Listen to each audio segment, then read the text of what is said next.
A mentira da reencarnação. Muita gente acredita nisso. Eu também acreditava. Felizmente eu fiquei liberto dessa situação. Mas hoje eu fui ver aqui na internet e, na verdade, são várias religiões que acham que isso é uma verdade. Na verdade, isso é uma mentira deslavada, é uma coisa muito... Até chega até ser idiota, na verdade. Do tão ruim que é o negócio e tão de sutil que é, né? Mas, na verdade, a gente sabe que quem criou essa mentira é o pai da mentira, né? Ele cria a mentira e coloca e pode ficar como uma coisa sutil, né? Então, na verdade, a gente vai falar um pouquinho sobre isso, mas para isso é importante que a gente consiga entender. Eu gosto muito desse gráficozinho aqui, ó, que fala sobre corpo, alma e espírito.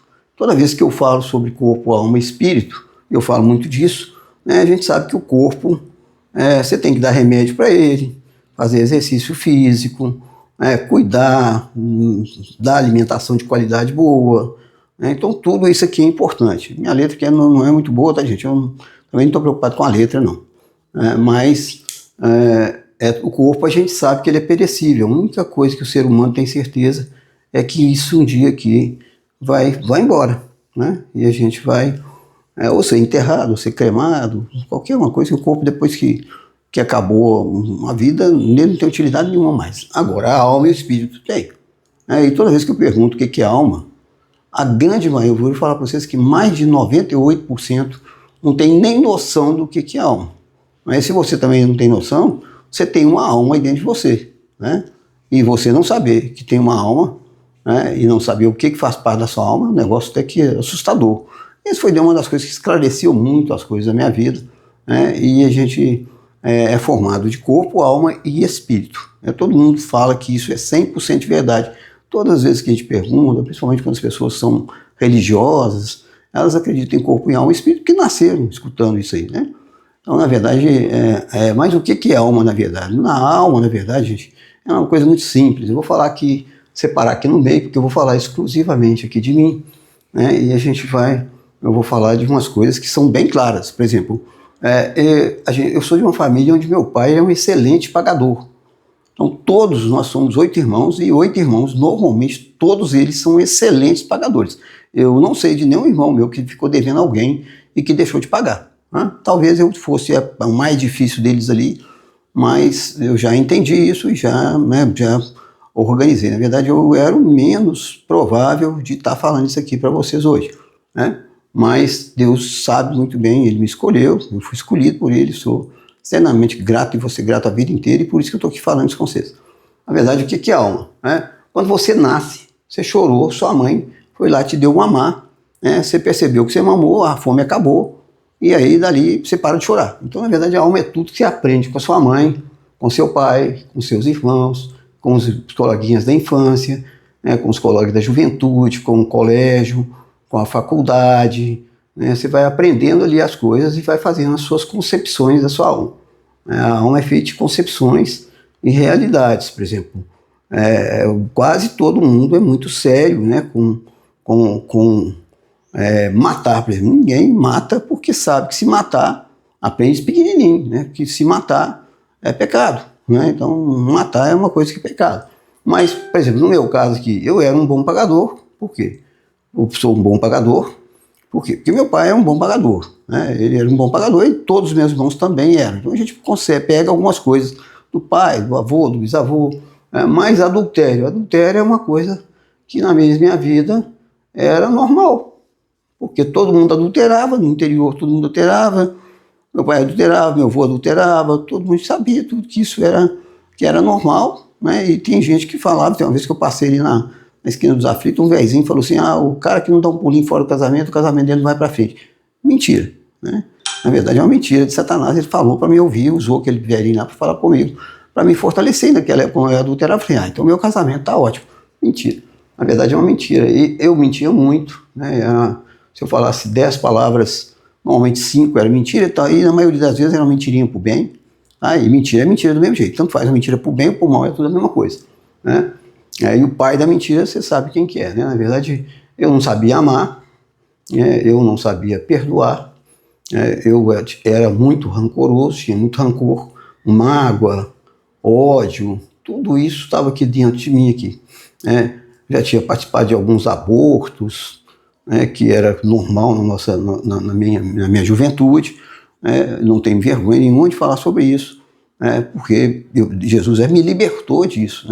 Quando eu entendi que alguém chegou para mim e falou de Jesus, que eu entendi que Jesus não era só... Eu até falei com a pessoa, falei, não, esse Jesus eu já conheço ele, eu já comemorava o Natal lá na minha terra, todo Natal tinha um presépio lá em casa, tinha um menino Jesus lá, tinha um Jesus que ficava na igreja católica lá, e toda sexta-feira da Páscoa eles davam uma volta na cidade, e eu ainda brinquei com a menina, eu ia ainda sempre de namorada nova, porque na verdade essa parte sexual minha que era um veneno, era um negócio muito destrutivo, e eu achava que eu estava abafando, mas acabou que a menina pediu para falar de Jesus para mim, perguntou se eu queria fazer uma oração, aceitando Jesus como Senhor e Salvador, e eu fiz aquela oração sem pretensão nenhuma. Mas eu lembro que eu fiz a oração, eu levantei da cadeira, eu estava diferente, tinha alguma coisa que aconteceu diferente comigo, nada de extraordinário, nada de misticismo, nada disso, tá? Eu percebi que alguma coisa tinha acontecido comigo. Fui lá pedir perdão para minha esposa, me perguntou, por que você me pediu perdão? Eu falei, eu pedi perdão, se eu for falar aqui para você, eu vou ficar 2 anos aqui te falando coisa que não é ruim, coisa que eu nem poderia falar naquele momento. Mas, na verdade, quando Jesus entrou na minha vida, eu entendi que é Ele que dá a mão para Deus, Jesus é que pega a mão do homem, pega na mão de Deus e une e traz o Espírito Santo de Deus para morar dentro da gente, dentro de mim. Um cara que não valia nada, só tinha problemas e mais problemas, mas com essa alma toda deturpada aqui, e ainda, além de ser católico, eu era espírita. E eu brincava com os demônios, eu brincava com eles, eu tinha parceria com eles, impressionante, eu conversava com eles e achava que estava no melhor caminho possível. Mas, com o tempo, Deus vai ter misericórdia da gente, a gente tinha um templo espírita na minha casa, a gente tinha minha esposa que trouxe o espiritismo para perto de mim, e eu acabei que eu fui brincando com aquilo, e as pessoas estavam ali, todas as pessoas, aliás, todos os espíritos são pessoas maravilhosas, tá? A maioria das vezes são pessoas boas, pessoas doadoras, pessoas que gostam de ajudar o próximo, a gente não pode tirar esse mérito delas, mas estão presas no engano que é a reencarnação.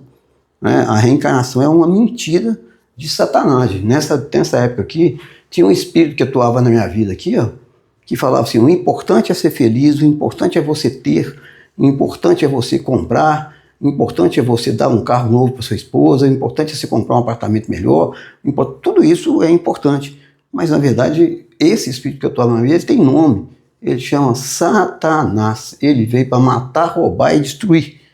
Por isso que o nosso país está do jeito que está, por causa da mentira. Ele é o pai da mentira. Tudo que você conseguir ver hoje, que você conseguir sentir, cheirar, orar, tocar, esse sol maravilhoso, essa natureza maravilhosa essa que a gente tem aí, tudo que você conseguir tocar, sentir, orar e colocar a mão, você vai, foi Deus que criou. A única coisa que Satanás criou foi a mentira.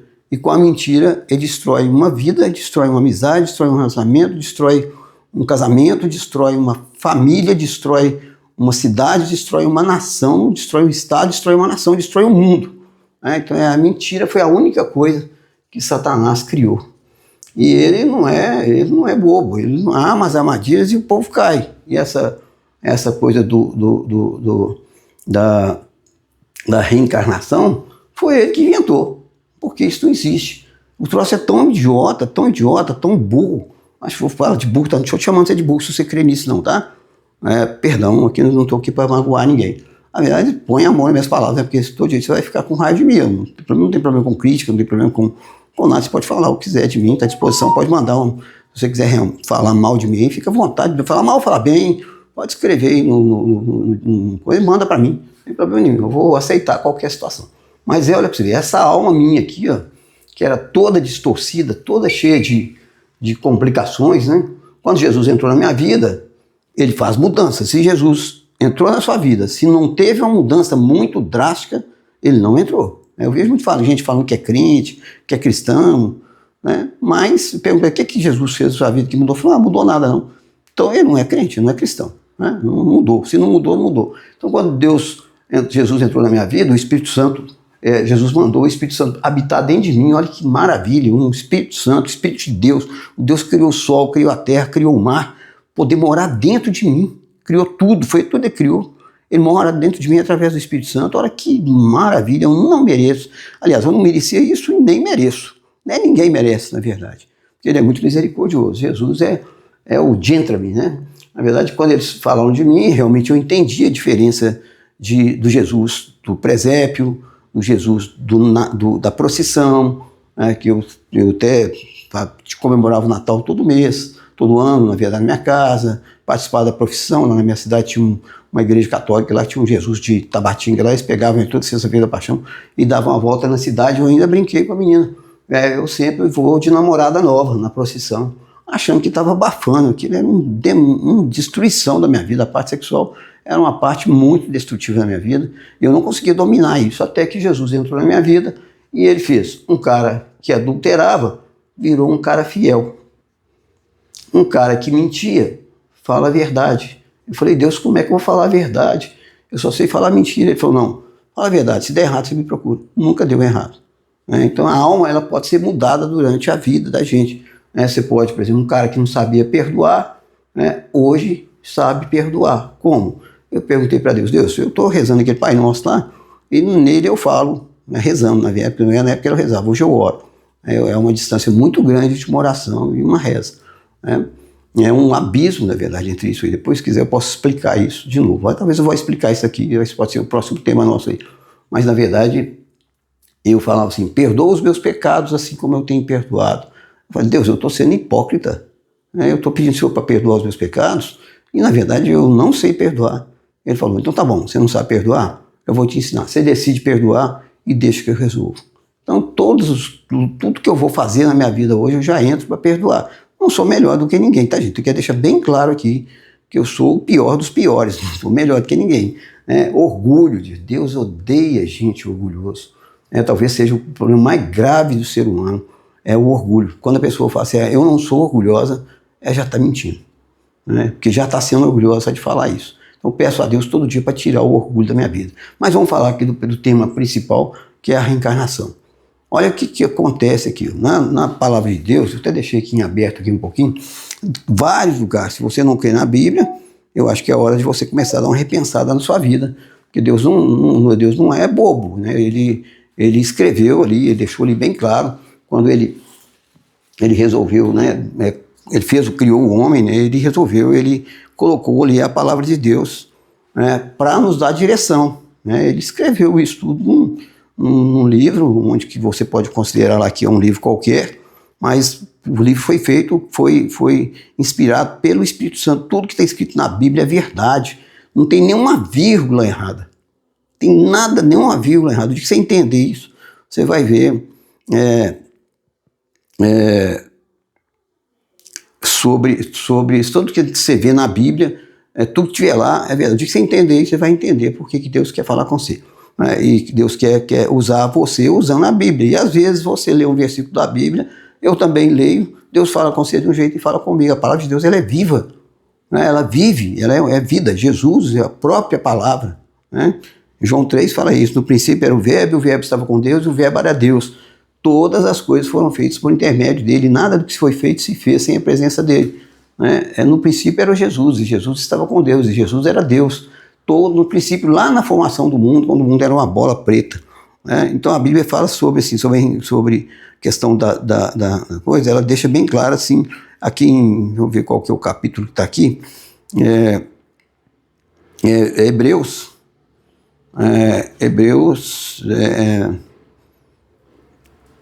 deixa eu ver aqui, Hebreus 9:27. Hebreus 9:27. Hebreus 9:27 está escrito assim, estabelece que o ser humano morre uma vez e enfrenta o juízo. A pessoa vai morrer e pronto, vai decidir, ou vai para perto de Deus, ou eu vai para outro lugar. Até quando a menina me falou de Jesus, eu perguntei para ela, o que eu vou ganhar com esse negócio de aceitar Jesus? Ela falou, não, o negócio é o seguinte, se você decidir sair desse mundo aqui, desse mundo bagunçado, e tentar viver no reino de Deus, no reino de Deus, que é bondade, benignidade, amor ao próximo, Deus criou para ser feliz. Se Se você estiver tentando viver aqui, ó, o dia que você fechar o olho, você vai ter uma vida eterna com Deus. Que não tem sofrimento, não tem boleto para pagar, não você precisar de ser empresário, não vou ter que cuidar, esposa para cuidar. É uma vida eterna com Deus, né? Se você não crê nisso, tem algo de errado. Se você acha que a nossa vida é só isso aqui, é só ser empresário, é só ser veterinário, é só ter as coisas, é só comprar, é só ter sucesso financeiro. Se você acha que é isso, vou falar com você. Tem algo de muito errado na sua vida, porque não pode ser só isso. Deus não criou a gente só para viver esse pedacinho aqui. Então, na verdade, a gente vai viver uma vida eterna com Deus. E eu perguntei para ela, que outra coisa, o que vai acontecer se eu continuar ficando lá de cá? Ela falou, pensa um dia ruim. Eu falei, tem muitos. Ela falou, pensa um ruim. Eu pensei um péssimo. Eu falei, não, eu sei de um péssimo. Ela falou assim, multiplica por 1000, que vai ser sofrimento eterno. Sofrimento eterno. No inferno, tá? Eu vou falar para vocês que é no inferno, onde vai ter choro, ranger de dentes. E se você quiser entender isso aí um pouquinho, vai lá na Bíblia e lê um pedacinho lá que fala sobre o pobre e o rico. Tem uma passagem lá que fala sobre um cara que era muito pobre, que era mendigo, andou na porta do rico e eles morreram mais ou menos juntos. Vai lá e olha, eu não sei te falar qual capítulo está aqui, Lázaro e o rico, na verdade. Tá? Vai lá e olha lá para você ver que você vai entender. Se você conseguir entender esse pedacinho, você vai entender o que é o inferno. O que é morrer e ir para longe de Deus. O rico fica de lá pedindo a Lázaro para pingar uma gota de água, que o sofrimento dele está tanto tamanho que se pingar uma gota de água pode aliviar um pouquinho o sofrimento. Então, na verdade, vamos falar aqui do que eu vim falar mesmo, e para terminar, senão vai ficar muito longo. A reencarnação, gente, o que o pessoal acha que eu era espírito, o que eu achava, né, sobre a reencarnação? Achava que essa alma toda destruída aqui, ó, que adulterava, que mentia, que roubava, passava os outros para trás, né, que já participou de aborto, tudo. Se eu morresse nessa época aqui, olha que coisa idiota. Se eu morresse aqui, essa alma minha ia encarnar uma criancinha aqui, ó. Coitada dessa criança. Né, nessa criança, para pegar adultério, mentira, aborto. Ela ia pegar esses pesos todos meus para melhorar. Uma criança não tem nada a ver comigo. Isso aqui foi decisões minhas. Né? A minha alma são decisões minhas. Eu que controlo isso aqui. Eu que quero ser adúltero. Eu que decido se você é adúltero ou se eu sou fiel. É eu que decido isso. Então, quando a gente morre, isso aqui vai para perto. Deus vai fazer uma avaliação entre isso aqui e isso aqui. Se você tiver aqui, né, um cara que mentia, fala a verdade, um cara que é orgulhoso, diminuiu o orgulho, um cara que participou de aborto, agora é vida. Né? Deus dá a vida, Deus tira a vida. Pode ser, hoje eu sou radical até, mas falar, mas a menina foi estuprada lá e vai ter que tirar o filho. Mentira, quem dá a vida é Deus, quem tira a vida é Deus. Ela não vai ter que tirar o filho, não. Se Deus deixou acontecer, pode deixar que vai dar tudo certo, essa criança vai ser uma bênção. Né? E aí, um tanto de coisa, que na falta de perdão, eu falei com Deus, como é que eu vou perdoar? Ele falou, se decide perdoar que eu resolvo. Eu aprendi a perdoar. Então, na verdade, a reencarnação é uma coisa que não tem lógica nenhuma, até é idiota, na verdade. Né? Você falar que essa alma deturpada aqui vai encarnar numa criancinha lá não sei aonde, lá do que seja da China, de qualquer lugar, para que a minha alma melhore ali. Eu tive experiências dentro do espiritismo, conversando com os demônios, eles falando sobre isso, e era uma mentira. Fizeram uma armação para que eu acreditasse naquilo e eu saí de lá tendo certeza que eu estava no caminho correto. Mentira. Aí muita gente me pergunta, mas você era de que linha? Eu falei, não sei lá que linha que eu era. Eu não sabia nem que linha que era. Eu falo, tinha uma linha branca, linha preta, linha vermelha. É tudo a mesma coisa, gente. Tudo é uma mentira. Tudo é uma mentira, na verdade é uma mentira. E essa mentira está enraizada no coração de muita gente. Se você pretende caminhar com Deus, pretende estar próximo de Deus, gente, sai fora desse troço. Sai fora dessa questão da reencarnação, começa a buscar informações com pessoas corretas, com pessoas que amam a Deus para te orientar, né, por que você não deve ficar preso nessa mentira. E vou falar para você, eu acho que eu já falei, os espíritas são pessoas maravilhosas, pessoas que fazem campanha, fazem tudo para ajudar o próximo. Por quê? Porque eles acham que a salvação é pela obra e não pela graça. A salvação é por Jesus, Quando você aceita Jesus como Senhor e Salvador, está em Romanos 10:9, está escrito assim: se com a tua boca confessar Jesus como Senhor e no teu coração creres que Deus ressuscitou dos mortos, serás salvo. A hora que você confessa Jesus, eu só vi isso aí depois de muito tempo que eu tinha feito essa oração. Eu até falei com Deus, eu fiz a oração com a boca que eu vi, mas no meu coração não tem essa certeza toda. Se eu coloco a certeza no meu coração, todo dia ele coloca um pouquinho dessa certeza no meu coração. Então, na verdade, quando você recebe Jesus como Senhor e Salvador, o Espírito Santo vai habitar dentro de você e ele vai te dar discernimento do certo e do errado. Então você vai ver que isso aqui não vai fazer sentido para você mais, porque o Espírito Santo vai te dar iluminando e te dando discernimento do certo e do errado. E isso aí você vai começar a estar próximo de pessoas que vão pensar igual a você, que na verdade é a igreja, é o corpo de Cristo. Muita gente fala, você tem religião? Eu falei, não, mas você participa da igreja? Participa. Eles confundem igreja com religião. A igreja é o corpo de Cristo. Ele fala, onde tiver um ou dois falando meu nome, eu estarei presente. Isso é a verdadeira igreja. Então eu queria terminar isso aqui pedindo para você que está aí do lado aí, fazer uma oração junto comigo, que é a mesma oração que eu fiz há 23 anos atrás e que mudou a história da minha vida. Uma oração simples, é só você repetir comigo. Se você realmente entendeu e quer ter discernimento da verdade, essa oração é o primeiro passo que você tem que dar para que o Espírito Santo venha iluminar você.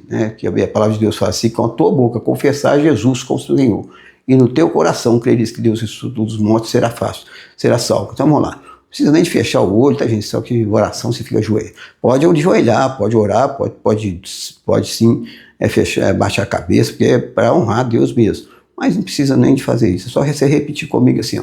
Senhor Deus, eu entendi que Jesus é que pega na minha mão e me une ao Senhor. Eu me arrependo dos meus pecados, da minha vida de independência do Senhor, e nesse momento eu declaro Jesus como meu único e suficiente Salvador. Amém.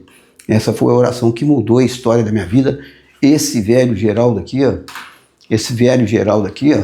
ele morreu. Nasceu uma nova criatura em Cristo Jesus, gente. Esse é o dom da vida. A gente tem a vida inteira para entender isso. A salvação ela não começa depois que você morre. É aqui e agora. Então, quando você confessa Jesus como Senhor e Salvador, o Espírito Santo entra na sua vida e ele vai te orientar, seja onde você estiver. Você pode estar lá na Mongólia, lá na Europa, na África, onde você estiver. Se você tiver feito essa oração comigo, a gente fala que quando alguém faz uma oração dessa, tem uma festa no céu. Se já passou o vídeo aí, volta lá atrás e ora de novo comigo lá. Que Deus vai entrar na sua vida e vai te dar discernimento. Eu queria te pedir perdão para você que acredita nessa reencarnação. Não vou tirar isso do seu coração de uma hora para outra e não vai ser eu que vou conseguir isso. Eu posso afirmar para você que quem vai te dar discernimento e te colocar isso no caminho correto é o Espírito Santo de Deus, que habita dentro de você. Às vezes você nem sabe que ele habita dentro de você. E eu tenho certeza absoluta que você já nasceu para ser, não foi vencedor, nasceu para ser mais que vencedor.